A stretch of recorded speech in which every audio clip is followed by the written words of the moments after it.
Boy, what an interesting, and in my opinion, hilarious time in the WWE. I love the fact that the most interesting stuff that's happening in this company is what's going on behind the scenes, outside of the shows they're putting on.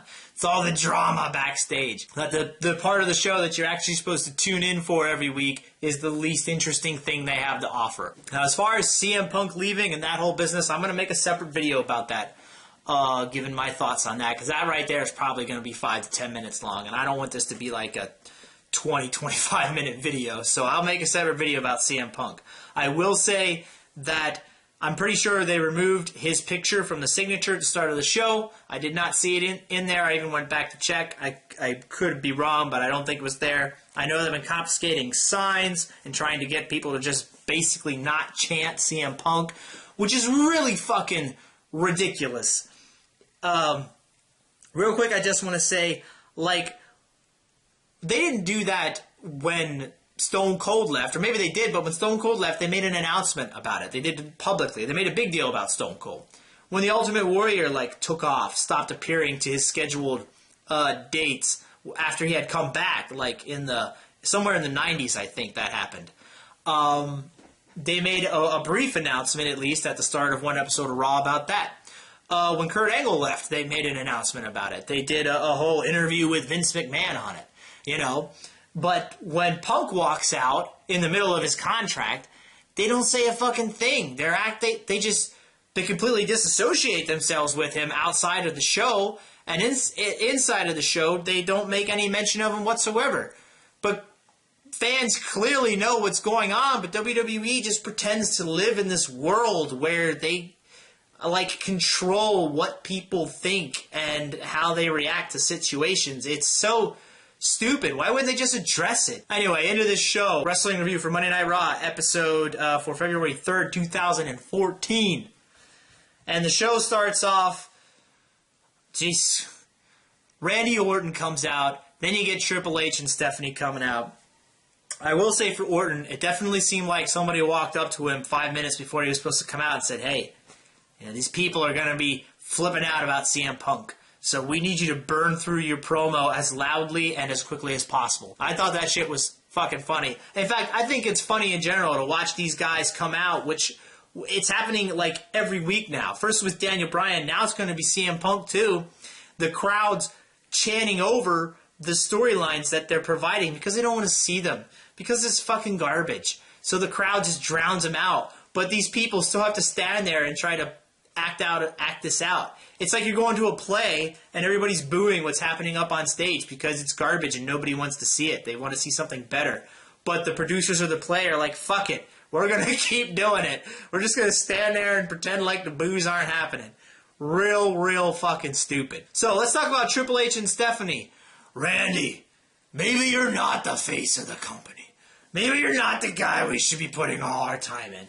What a bunch of fucking bullshit. Okay, this is the third time since SummerSlam that they've had Triple H and Stephanie come out and say, Randy, maybe you're not the guy. This is the third time they've done it. How many times do I have to watch this fucking shit? I'm tired of seeing this angle. It's dry. It's dead. It was dead the first time they did it. Now it's a fucking zombified corpse and they're just beating it with a stick. It's so stupid. Nobody gives a shit about what these three are talking about. The crowd was dead for this whole fucking thing except for the Punk and Daniel Bryan chants. Nobody gave a shit. But they just come out and every couple of weeks they're like, oh, well, now we don't like you. And then he wins and they're like, oh, you're the face of the company. Oh, wait, now we don't like you anymore. It's fucking stupid. First match of the night was The Shield versus Rey Mysterio, Big E Langston, and Kofi Kingston. A very odd assemblage of people there on the face team. Not sure why they were together, but the match was all right.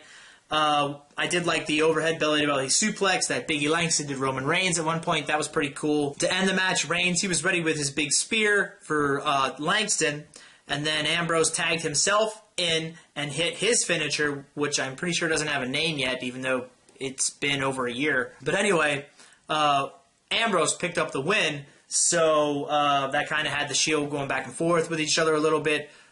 Reigns and Ambrose, with Seth Rollins trying to prevent them from getting in each other's face. But before that, Roman Reigns had to go get toweled off because he got busted open, and he needed to be blood-free for his little segment after the match, which is a fucking joke. And then you had a nice promo by the Wyatts. After that was Bad News Barrett, and this time the King interrupted him at the end of his Super Bowl fat people rant. I'm not really sure. It was pretty garbage. Bad News Barrett can go blow my asshole. It sucks. Up next we had Christian versus Jack Swagger. Decent match. Not a whole lot to say here. That's not necessarily a bad thing. You know, it didn't piss me off. And I wasn't bored with it, so that's good. And Christian picked up the victory. And then it looks like they're playing up for Jack Swagger and Antonio Cesaro to split up in the near future here. So, between the Real Americans breaking up and the Primetime Players breaking up and the eventual split of Cody Rhodes and Goldust, the tag team division, aside from like the Usos, is pretty much fucked. Right after, I think last week, I heard about how hot that division was. Now it's pretty much non-existent.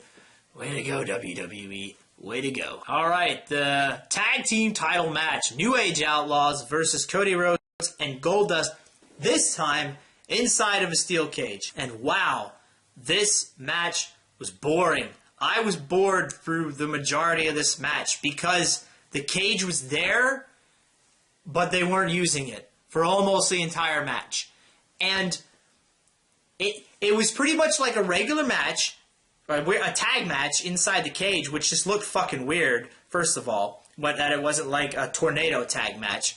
But to be inside the cage without using the cage and putting on a regular match, that limits what you can do in a regular match. Because you can't get outside of the ring, you can't do moves that take you from the inside of the ring to the outside. So you're stuck in the fucking ring, and you're not using the cage that's there to be used to make the match more interesting. So it made the match less interesting and less fun to watch for me. What a bad fucking idea that was. To end the match, Cody Rhodes climbed up to the top of the cage. He was like, fuck it, and did the moonsault. That was pretty cool, but he definitely missed like 95% of Road Dogg when he came down, and they tried to pass it off as he did hit him from this camera angle. Then Rhodes got pinned after the Famouser.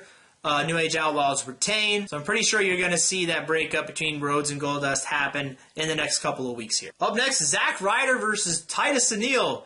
Great to see poor old Zack Ryder on Raw again for the first time in like a year, maybe. And he jobbed out to Titus O'Neil. It was basically a squash match. But Titus O'Neil, they decided to turn him heel, and in the process, they took away almost his entire fucking personality. Before, he was funny, he was entertaining, he was energetic. It's like they said, well, we can't have you get excited. We just need you to walk down to the ring, not do anything, wrestle with zero charisma, and then pin the guy for the win at the end. It was really fucking bland. Except he did do his taunt that he does, which I was happy to see that. But aside from that one brief moment, there was like zero charisma. Way to turn the guy heel and strip him of all the things that made him more fun to watch. Another excellent idea, WWE. Ooh, a dance-off between Summer Rae and Emma with, I think, Santino and Fandango out there. Fucking garbage. I didn't watch it. Up next, we had Sheamus versus Curtis Axel. And this match, and you had CM Punk chants throughout the entire show, and there were more of them in this match. And, this match was fucking boring. And the guys weren't putting on a shit show. The wrestling in the match actually wasn't that bad. But the problem is that this was another extended squash match. Because you knew Sheamus was going to win. You knew going into it. But they drug it out for like 10 fucking minutes. And it was just boring. It was boring because they had Axel working over the shoulder with attacks and submission holds. But never at one point did I think, man, that's going to come into play later in the match, and Curtis Axel might actually be able to use that shoulder work to try to pick up a victory. I knew that wasn't going to fucking happen. Sheamus was going to win the whole time. There was never a chance that shoulder strategy was going to come into play at all, so it was just fucking boring. Batista comes out, and he gets more boos, which is even more funny when I read that he came out before, like during the commercial break, before he was supposed to come out, and he cut a promo trying to pander to the crowd about like their college baseball team or something. So then he comes out during the actual show and he gets fucking booed anyway. Hilarious. Now, Burro Del Rio comes out right away. He's talking, Batista's talking, and then they start fighting, and the crowd was dead for like the whole fucking thing. And they should be, because it sucks. Dolph Ziggler, R-Truth, Xavier Woods versus the Wyatts. This match was just to put the Wyatts over, which I'm fine with. Except for the fact that they made Ziggler do the job right after his awesome fucking promo from SmackDown that was actually on the app, which you can find it on YouTube. I won't download and watch that fucking app. Kiss my ass. But the promo, I did watch Ziggler's promo, and it was fantastic. I thought it was a great fucking promo. And then they had him come out and do the fucking job in this match, making him look like the weakest of the three competitors, which it's just the WWE's way of saying, oh, you guys like that? Well, fuck you. You're not getting none of it. We had a garbage Divas match next, followed by the main event.